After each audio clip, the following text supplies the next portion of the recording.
Oi pessoal, tudo bem? Hoje não foi possível nossa aula, online, então estou gravando a aula remota, Mas a semana que vem eu retomo de novo, tá? Fiquem tranquilos.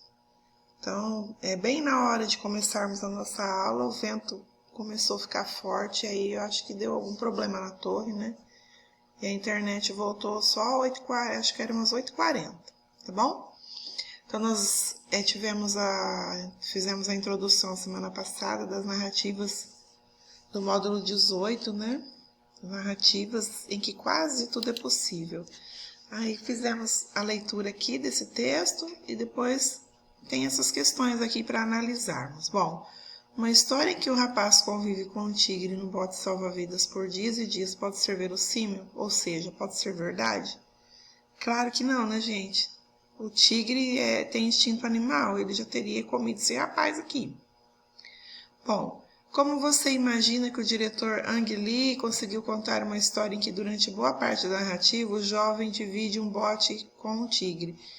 Bom, eles são cenas, gente, montadas, Ora, o tigre está sozinho no bote, grava e no computador joga a cena como se o rapaz estivesse no bote. Mas ele não está, em momento algum, tá? Então, jamais poderia acontecer um negócio desse, o rapaz e o tigre dentro de um bote, porque o tigre teria comido ele, É instinto animal, Bom, as narrativas em que quase tudo é possível, quase, são as ficcionais, São as que trazem histórias inventadas. Algumas apresentam histórias semelhantes à vida real, gente? Mas alguns fatos, às vezes a gente fica pensando, isso não é possível acontecer na vida real, Por quê? Porque trazem personagens extraordinários, insólitos, e reais, no caso, criados apenas na imaginação do autor, tá? Aconteceu isso o quê? Na história que nós vimos? Alice no País das Maravilhas, gente?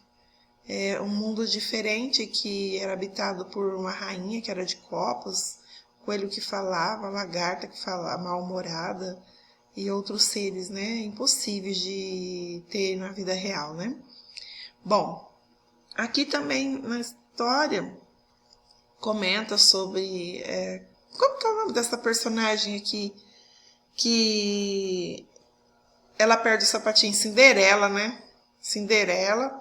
Tem também as cenas de Pokémon, O filme que as coisas acontecem. Não tem coisa aqui que não tem como acontecer na realidade, gente? Também fala-se aqui na apostila de verossímil. O que é verossímil? Aquilo que é semelhante à realidade, que parece ser verdadeiro, tá? Na ficção, a verossimilhança, aparência de verdade, pode ocorrer mesmo quando os fatos são fantásticos, extraordinários, tá? Então, verossímil é parecido com a realidade, parecido com o verdadeiro. É algo que é parecido ser real, tá? Então, tem dois tipos de verossimilhança. Verossimilhança externa, então, vamos aqui agora. Verossimilhança externa trata-se daquilo que é aceito pelo senso comum, que todo mundo aceita, que é tido como possível, provável. Isso pode acontecer, Bom, semelhança entre o mundo ficcional e a realidade inventada pelo autor da obra, tá? E o mundo real conhecido por nós, pelo leitor. Então, a verossimilhança externa, a gente aceita como provável, que pode acontecer, tá? Já a interna é a coerência, ou seja, entre os diversos elementos da narrativa. Então, os fatos, os personagens, o espaço, é possível acontecer, tem coerência. Então, a história é contada de maneira coerente, ou seja, tem começo, meio e fim, tá? Pela sequência dos fatos também, se a história é no presente, presente. Se a história é escrita no passado, passado. Então, tem uma lógica, tá bom? Bom, as sequências devem suceder temporalmente. Isso é a causa, um fato, desencadeia uma consequência, tá? Dando origem a novos fatos e assim a história vai rolando sucessivamente, na verossimilhança interna. Quando acontece na verossimilhança interna, uma sucessão por um motivo ou outro se torna contraditória, constata-se que a narrativa adquiriu um aspecto inverossímil.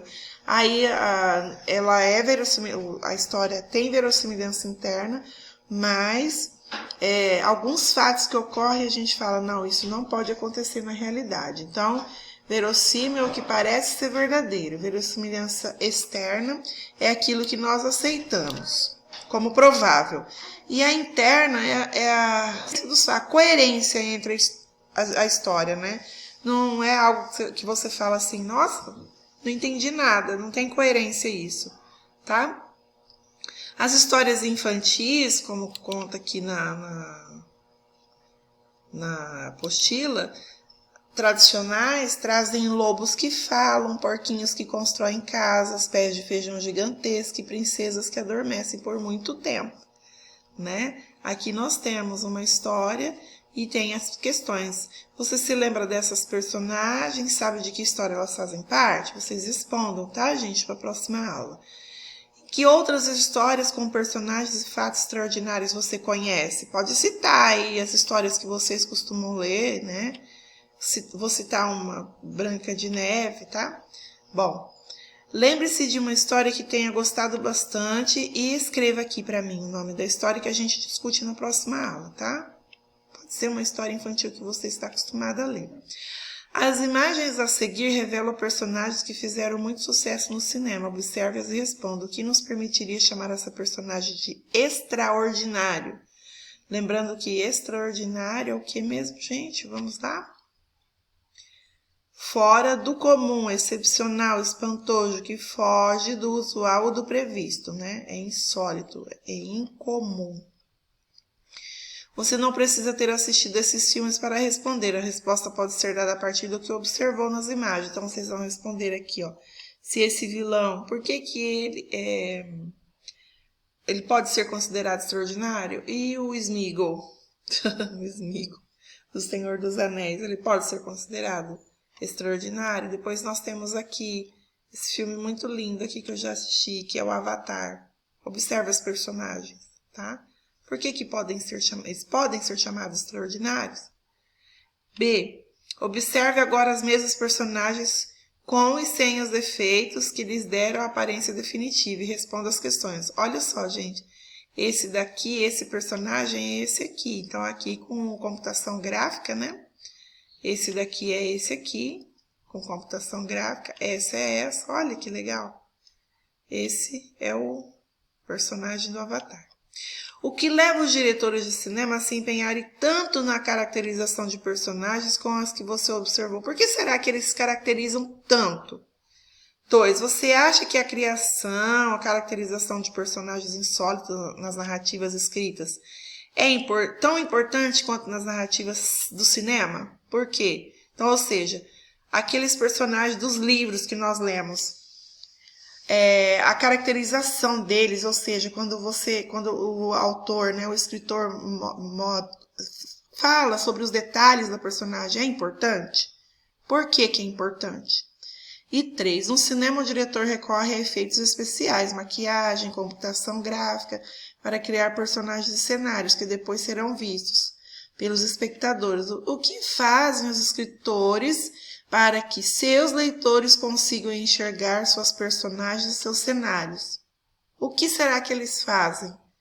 Como que eles escrevem para que a gente consiga entender como que essa personagem é? Vocês façam até aqui só, tá, gente? Depois nós voltamos, nós retomamos, discutimos tudo isso aqui de novo, corrigimos para prosseguir, tá bom? Até terça, se Deus quiser. Precisando, manda um oi. Não precisa mandar nada no WhatsApp, porque nós vamos corrigir semana que vem, tá bom? Só façam. Tchau.